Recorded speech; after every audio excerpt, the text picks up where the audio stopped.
I want to get as much time as I can with our next guest, so let's bring him in live from Las Vegas, Nevada. The one, the only, number one, in my opinion, the best lockdown cornerback in the NFL, from the Chicago Bears, the future Super Bowl champions. We got a possible defensive player of the year right here in front of us, guys. Ladies and gentlemen, Jaylen freaking Johnson. There you go. Yes. There you go with the energy. Yes. I love it. Now, I don't know if you can tell, Jaylen, by my intro, I am very excited to have you on this show. I am hyped. I am a Bears fan through and through. You just signed an extension with the Bears. You are going to be here for a minute. I am hyped about that. Hyped for you that you got paid. Where you at? What you doing? How you feeling in the offseason, man? Yeah, no, I'm feeling good. I mean, I'm out in Vegas. It's my first full off season out here in Vegas. Bought a house out here, moved my family out here. So it's going really good. I'm just looking forward to it. And then, too, just seeing a lot of the other corners getting paid. I almost feel like we might have another discussion coming up here soon, man. The market is moving. The market is moving. And so, I mean, as long as I just keep being myself, keep playing at a high level, definitely going to have to be some more conversations coming up soon and really keep it long term. So I'm looking forward to that. But, I mean, definitely happy for what's going on right now in the NFL and the corner world. So, I mean, I'm looking forward to just this season, continue to prove myself. And that's what it's about, really just putting good tape out there. So, I mean, this whole offseason has been geared towards that. So let's talk about the offseason in Chicago. It has been a whirlwind, right? You guys lost your head coach in the middle of the season last year, which Chicago never does. Offensive coordinators getting promoted. Thomas Brown was in there for a little while, obviously not retained this year. And now it's a whole new system. Ben Johnson's in there, and you guys got a new D coordinator. So Dennis Allen, what are your expectations on the defensive side of the ball going into this season? What are you feeling? What are you thinking? It's hard to put, I would say, numbers on it and anything that you can really track. But I think us is really being aggressive. I feel like there's a certain tone to be set on the defensive side of the ball, physically, mentally, schematically, just with everything that we're doing, keeping teams guessing, and then really just going out there and winning one-on-ones. I feel like that's what the NFL is about.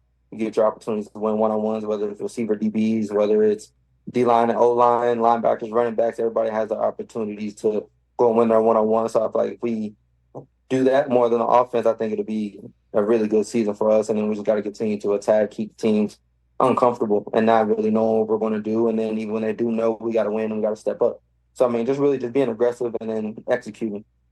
So one-on-ones, you mentioned that, and I immediately go like, ooh, that's fun, right? Because you got to when you get a guy with a name that comes into Chicago or you go into their house, like, do you get extra hyped to match up against one of those like elite wide receivers? Like, do you get up extra for that? Is it like a special challenge for you?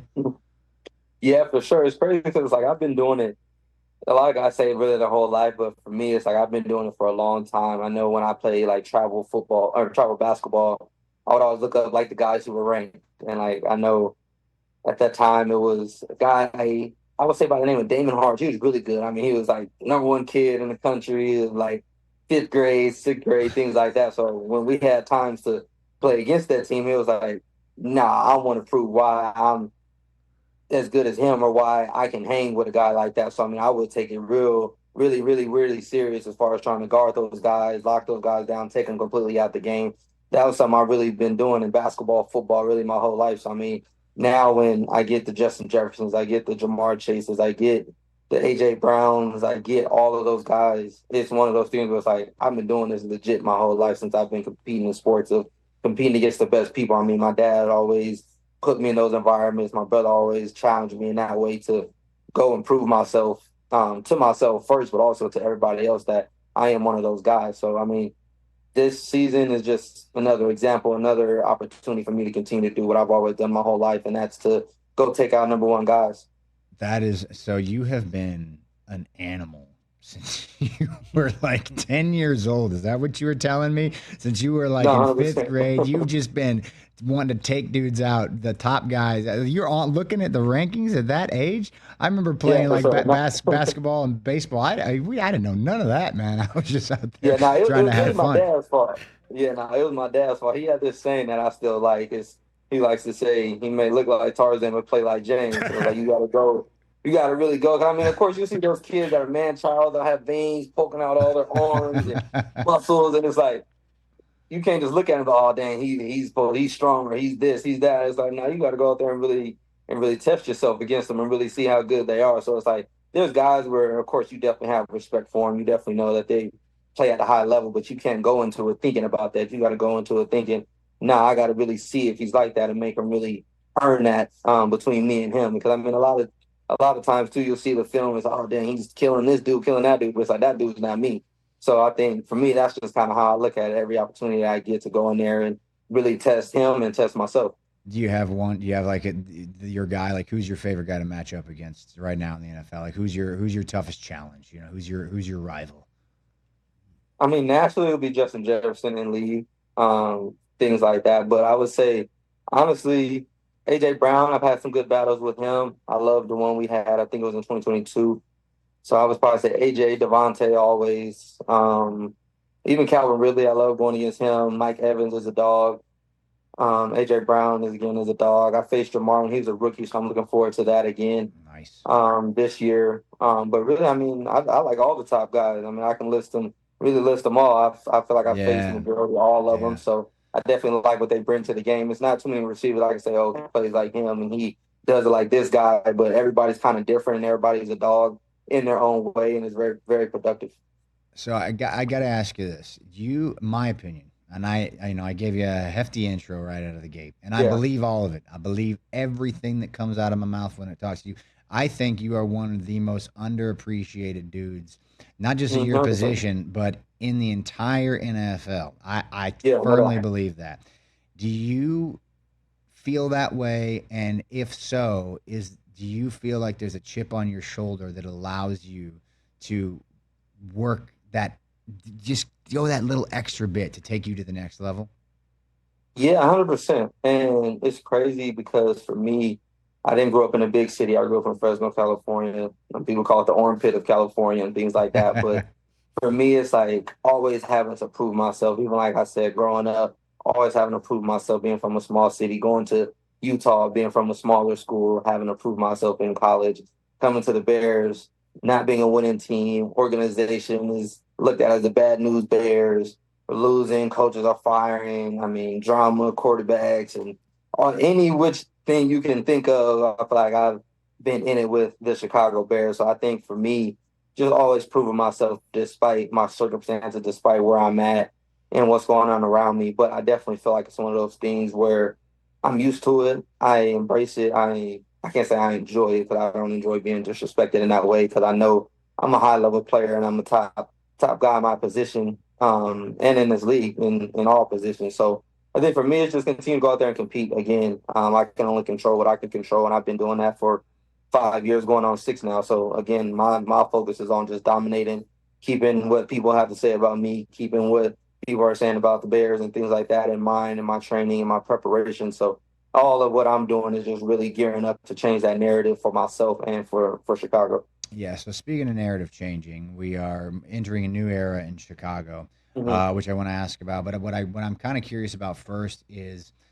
there was a lot of chaos Yeah. last season, and like what is that like to have to play through that week after week? Obviously, you're getting a ton of crap from the media. You guys were on Yeah. Hard Knocks as well going into the season. You had a new quarterback, Caleb. There's a lot of expectation, and then the chaos during the middle of the season. Mhm. Like, what is that like to have to deal with that? What is that like internally, and how do you guys as a team kind of handle that chaos? It definitely tests your will as a man. I would say mentally, physically, emotionally. I mean, of course, coming in on Hard Knocks, doing good, having good camp, good off or preseason games. Caleb, the hype, everything's good. We're on a high. We're going into the first game. Come back, win. We're good. lose against Houston, all right. Lose against Indiana, okay. Indianapolis.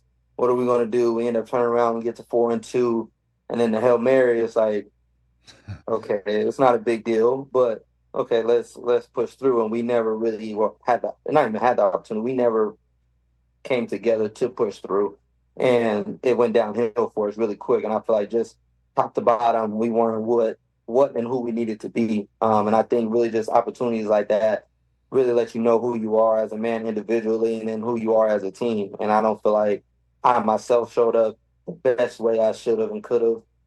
Looking back at it, clearly as a team we didn't. So I think it just really makes you look in the mirror and makes you have to really find yourself in that way in that midst of adversity. But I mean, for us, I think it really just makes you stronger when you can go through a season like that, the ups and downs like that, the firings, the transition that we're going into now, this off season coming into the season. It definitely tests you. But again, I know for me, I'm looking forward to standing up on that and changing some things around. And then I know Dennis Allen, Ryan Post got extended, so he'll be around and aiding this process of changing things. So for everybody involved, I know it's really just about changing as quick as possible.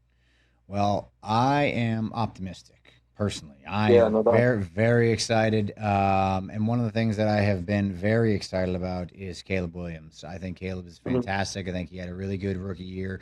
I'd be curious to know how you felt about Caleb bringing him in. I was a Justin Fields guy too. I love Justin. I thought he was great. It is what it is. I love Caleb. I think he's going to be a guy, like I said, think he had a great rookie year. I was curious to see if you had any thoughts on his development from his first year to his second year, if you guys stay in touch in the offseason, or if you've seen anything in the development or what you might have expectation-wise going into the second year for him and the offense. Yeah, no, to start, I was ecstatic. Caleb Heisman Trophy winner, best quarterback, best player coming out of the draft, to me was a no-brainer. Just really have that excitement for him to come in and be the start of this change that we've all been talking about is definitely something that you can be optimistic about and should be optimistic about. And then really, for me, I couldn't tell you with any certainty and truth that I see this big jump because I wasn't physically present too much in the off season, but I definitely know that the patterns of things that are going on from when I talk to people in the building, when I was in the building, I definitely see the difference in him being led by Ben in that way of definitely changing the standard, changing the way of doing things, changing the expectation, changing the way we look at the minute details of things is definitely something that I was able to see and am able to see. But I'll definitely know when we're all out there going what Caleb one looks like from year one and what Caleb looks like this year. You guys are close too. Training camp right around the corner, man. No doubt. You hyped?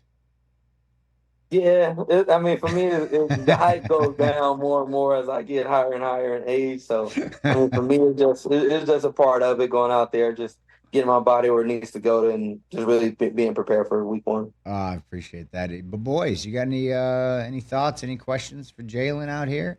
Yeah, let's see. What you got? What we got cooking, man? Man, NFL, can you believe how fast the offseason goes, Jaylen? Because it seems like it was just Super Bowl, it was just Combine, it was just the draft, and now, bam, training camp next week. Like, how has your offseason mindset kind of changed as you have progressed in your career throughout in the league? I think for me, it's just kind of breaking it down and categorizing it. Of course, when we haven't had a push into too far into January. So, for me, once I hit January, February, I'm really off. I would say completely, if anything, going to PT, doing some yoga here and there, Pilates, things like that. But I don't really get back going, I would say, really until March, just trying to spend as much family time as I can. And then just get my body back accustomed to moving around, training again in March, April. And then that May is normally that time where you come in for a week or two or so, OTAs, off-season program, and mini camp in that first week of June. But really, once you hit the off-season program, it goes by quick because from that January to April, you're kind of cruising, transitioning, resting, kind of getting your body back. But once you kind of start hitting that off-season program, things kind of just start chipping away. And then after mini camp, you might want to take a vacation if you can or so. And then from there, you got really 5-6 weeks of push, to build yourself up as hard as you can. And then really from there, I'm in this phase of transitioning, sending cards back, packing up the house and things like that, and now transitioning back to Chicago. So, I mean, really, it's one of those things where you just try to keep your mind right, not really rush and look into it, try not to watch film where it's like, I'm in the off season at home watching film. It's like, no, I really have to compartmentalize and, okay, no, this is not time for football. This is time for family and that way. So now when I do come back and fully commit to the game, it's not like I feel drained and I've been doing it the whole year and I don't ever get a break. But when I get back to it, I'm excited to do it. I'm ready to do it. And I have the energy and the willpower to do it. Love that. Well, my man, thank you so much for joining us. I really appreciate it. Right. Please enjoy the rest of that break before training camp starts in earnest here soon. Enjoy sweltering hot Las Vegas. And, dude, I hope to run into you during the season when you guys are undefeated and headed into the Super Bowl. Yeah, I'll see you soon. Take it easy, man. Thank you very much. Have a good one. Thanks, Jaylen. Be good, man. Catch the Rich Eisen Show live weekdays from 12 to 3 p.m. Eastern on Roku Sports Channel in the U.S.